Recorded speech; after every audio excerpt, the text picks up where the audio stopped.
Hello everyone, welcome to Jharkhand Pathshala. आज हम लोग देखेंगे विभिन्न बाजारों में आगम वक्र को। ठीक है, मैंने यहाँ पे बाजार की तीन अवस्था को दर्शाया है और तीनों में आगम वक्र किस तरह से होता है उस चीज़ को दर्शाया है।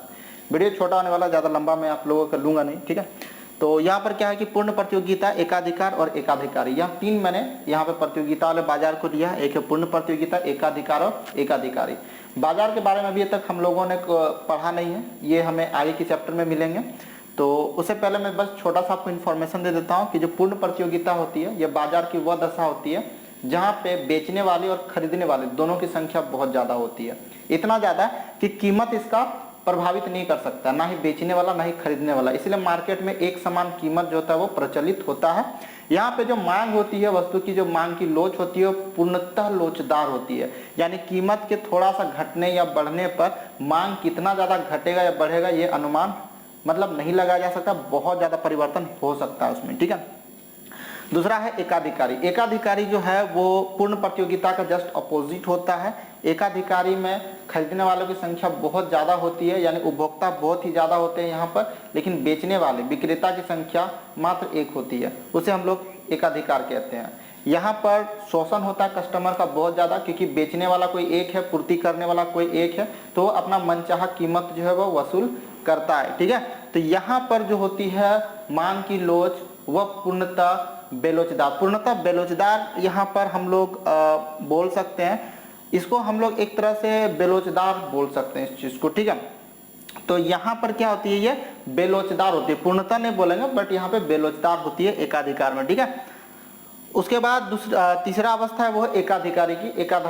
एकाधिकारी क्या होती है, तो ये ना तो पूर्ण प्रतियोगिता है ना ही एकाधिकार, दोनों के बीच का जो कंडीशन पाया जाता है उसे हम लोग एकाधिकारी बोलते हैं। ठीक है, यहाँ पे विक्रेता और क्रेता दोनों की संख्या जो होती है वो सीमित मात्रा में होती है। ठीक है, और यहाँ पर जो मांग की लोच होती है वो लोचदार होती है। तो चलिए अब यहाँ पे आगम वक्र को हम लोग स्टडी कर लेते हैं, समझ लेते हैं। आप देख सकते हैं कि पूर्ण प्रतियोगिता में जो ए आर जो एम आर होता है ये दोनों आपस में होते हैं बराबर।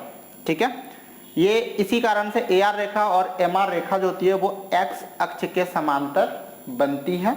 ठीक है, इधर मैंने मात्रा को दिखाया है 0 से x में और 0 से y में, मैंने यहाँ पे ए आर या एम आर को दर्शाया है। तो यहाँ पर क्या है ना कि पूर्ण प्रतियोगिता होने के कारण यहाँ पर एक चीज आपको और ध्यान में रखना है कि जो पूर्ण प्रतियोगिता होती है वहां पर जो फर्म होती है वो कीमत स्वीकारक होती है, यानी वो कीमत को स्वीकार करती है, वो कीमत निर्धारित नहीं करती है। कीमत का निर्धारण उद्योग के द्वारा होता है और कीमत का निर्धारण में जो है मांग और पूर्ति को ध्यान में रख करके होता है, यानी मांग और पूर्ति के बल पर जो है पूर्ण प्रतियोगिता में कीमत का निर्धारण होता है। कहने का अर्थ यह है जिस बिंदु पर मांग और पूर्ति बराबर हो जाए उस बिंदु पर कीमत का निर्धारण कर दिया जाता है। बस जो फर्म होती है उसी कीमत में अपना प्रोडक्शन करती है और उसी कीमत पे मार्केट में क्या करती है, बेचती है। यहाँ पर जो है कीमत में आपको परिवर्तन नहीं देखने के लिए मिलेगा, इसीलिए यहाँ पर जो एम आर होता है वो प्रत्येक अतिरिक्त इकाई से एक समान प्राप्त होता है, जिस कारण से ए आर भी उतना ही मिलता है। तो दोनों जो होता है वो एक बराबर जाता है, चाहे वो कितना भी मात्रा कम या अधिक बेचे उसे एक समान ए आर और एम आर यानी औसत और सीमांत आगम प्राप्त होती है। ठीक है, तो इसी कारण से ये एक्स अक्ष के समांतर होती है।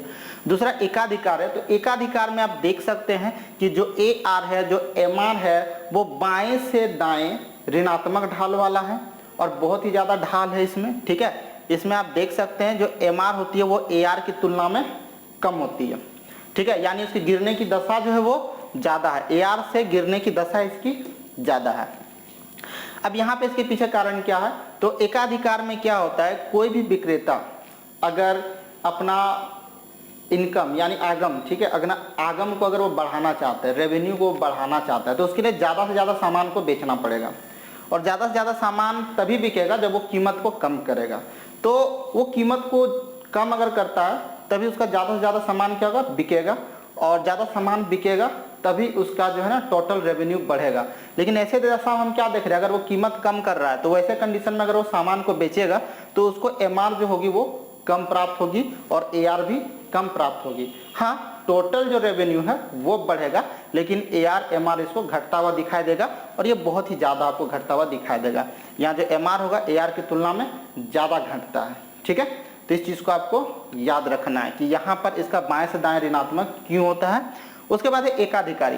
एकाधिकारी और इसका दोनों में आप एक समान देख रहे होंगे, बस थोड़ा सा आपको फर्क देखने की मिलेगा। एकाधिकारी में क्या होता है, यहाँ पे मांग होती है लोचदार होती है, यहाँ पे खरीदने बेचने वालों की दोनों की संख्या जो होती है वो सीमित होती है, और यहाँ पर बेचने मतलब जो सामान होती है, जो वस्तुएं होती है, ठीक है, वो मतलब सभी फर्म जो है एक समान वस्तु का उत्पादन ना करके स्थानापन्न वस्तु का उत्पादन करती है। अब स्थानापन्न वस्तु क्या होती है, तो स्थानापन्न वस्तु वे वस्तु होती है जो एक के स्थान पे दूसरा का प्रयोग किया जा सकता है, यानी काम चलाऊ वस्तुएं, ठीक है। तो वैसा कंडीशन में क्या होता है ना कि मार्केट जो होती है, यहाँ पर जो फर्म होती है वो अपने उत्पाद को ज़्यादा से ज़्यादा बेचने के लिए अपने कीमत को बाकी के तुलना में थोड़ा कम करने की कोशिश करती है, ठीक है। वो कम करके कस्टमर को अपनी ओर आकर्षित करने की कोशिश करती है। इस कारण इसका भी जो एकाधिकारी की ही तरह है कि यहाँ पे भी जो है कीमत को घटाया जाता है ताकि वो ज़्यादा से ज़्यादा प्रोडक्शन को बेच सके, और इस कारण यहाँ पर भी जो AR और MR जो होता है वो बाएं से दाएं ऋणात्मक ढाल वाला होता है, लेकिन एकाधिकार की तुलना में ये थोड़ा चिपटा होता है, यानी कम ढाल वाला होता है, ये ज्यादा ढाल वाला होता है। तो ये है आगम वक्र। अलग अलग बाजार की दशा में अगर आपसे क्वेश्चन कुछ पूछ दिया जाए एग्जाम में, हो सकता है कि आपको ये वाला चित्र दे दिया जाए या ये वाला चित्र दे दिया जाए या फिर ये वाला चित्र दे दिया जाए, तो आपको पूछेगा कि निम्न चित्र में या फिर चित्र में किस बाजार दशा को दर्शाता है, तो आपको इसमें आंसर में लिखना पड़ेगा। इसके अलावा क्या है, ये भी क्वेश्चन आता है कि किस बाजार दशा में AR जो होता है वो MR के बराबर होता है, तो इस तरह का क्वेश्चन आपको दिया जा सकता है, ठीक है। एकाधिकार में जो आगम वक्र होती है, MR जो होती है वो AR से कम होती है, अधिक होती है, बराबर होती है, ना ही कम होती है ना ही अधिक होती है, ऐसा भी क्वेश्चन आप लोग को दिया जा सकता है। फिलहाल हम तो MCQ क्वेश्चन जो है उसके बारे में आपको तैयारी करवा दूंगा एग्जाम से पहले, और अभी क्वेश्चन आंसर इसका मैं लिख रहा हूँ अपने वेबसाइट पे। अभी चैप्टर 1 का अवेलेबल है, तो आप जा करके लिख सकते हैं, और दूसरा चैप्टर का भी मैं तैयार कर रहा हूँ, ठीक है। झारखंड पाठशाला में आपको सारा कुछ मिल जाएगा। आप हमारे ऑफिशियल वेबसाइट झारखंडपाठशाला.com में भी विजिट कर सकते हैं। चलिए फिर से मिलते हैं नए वीडियो के साथ, तब तक के लिए धन्यवाद।